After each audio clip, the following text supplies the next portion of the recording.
Pack up your stuff and get out. This is my land. That's how it all started, with me coffee mug in hand, staring down a family who thought my private lake lot was the perfect place for their weekend picnic. You ever get that gut feeling like something's about to go sideways? That's exactly what I felt when Karen, real name Patricia Williams, but Karen Fitz, looked me dead in the eye and told me with all the authority of a small-town dictator that I was confused about my own property. She called the cops on me, said I threatened her with a coffee mug.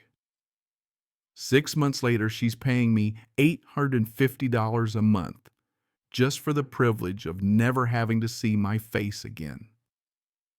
If you think a 911 call can't backfire, let me show you how. One call turned into the most expensive mistake of her life. Let me back up a sec and set the stage. I'm Michael Torres, 35, and I work in compliance.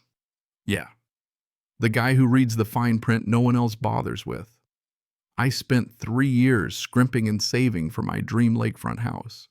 That first Saturday, I was on the deck, coffee in hand, soaking in the peace, flipping through the property paperwork, because that's what you do in my line of work. That's when I found this weird little clause about neighbor harassment. Most people would have shrugged it off, but I called my realtor right away. Oh, the last owner had neighbor issues, she said, laughing like it was nothing. You probably won't need it. Famous last words. I look up and there's Mrs. Cooper, my neighbor, staring from her window with that look like she's seen this show before and it never ends well. That's when Patricia shows up, hair and suit perfect, dragging her family across my lawn like she owns it.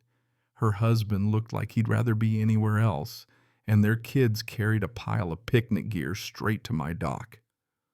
I walked over, all polite, mug in hand, and said, "Excuse me, this is private property." Patricia gives me this look like I'm the child and she's the teacher.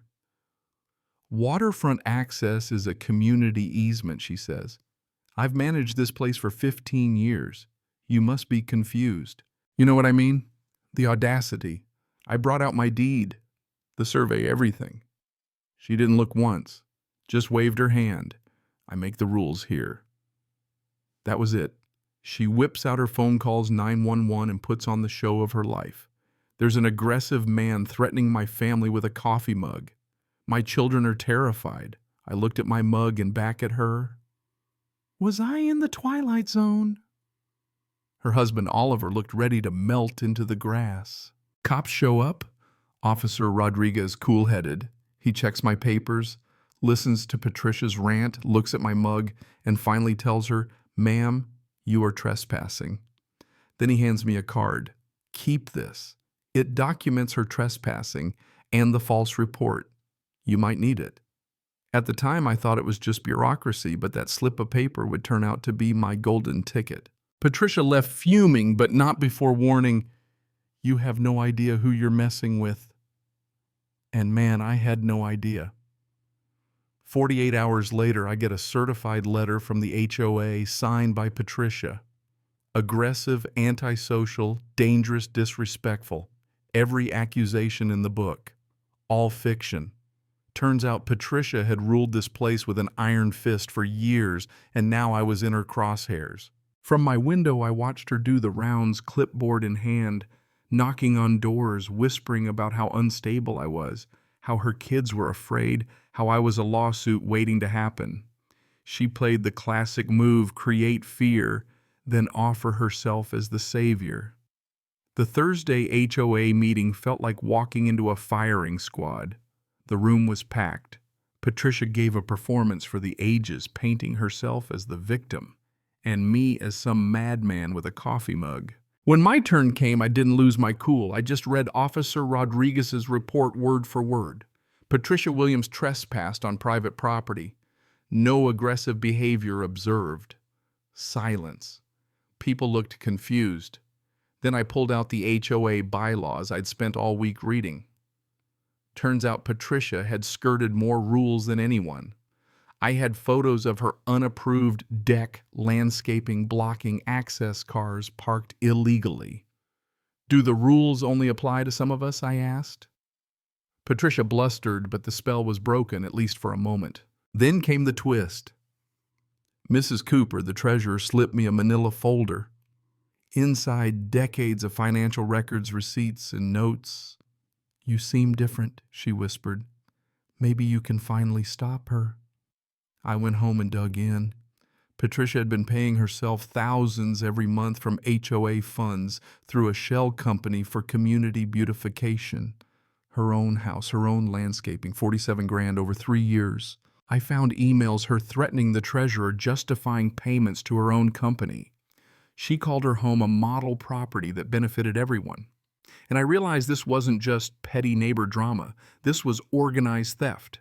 The next morning, the real war started. Violation notice for my grass, another for excessive noise I was typing on my laptop. Every day brought a new complaint: garden gnome parking mailbox, even my doormat. Patricia wanted to bury me in paperwork until I gave up like the last owner.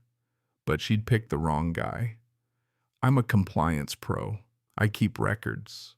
Mrs. Cooper filled me in. The last owner was a disabled vet who just wanted peace. Patricia bullied him until he broke, then forced him to sell at a loss.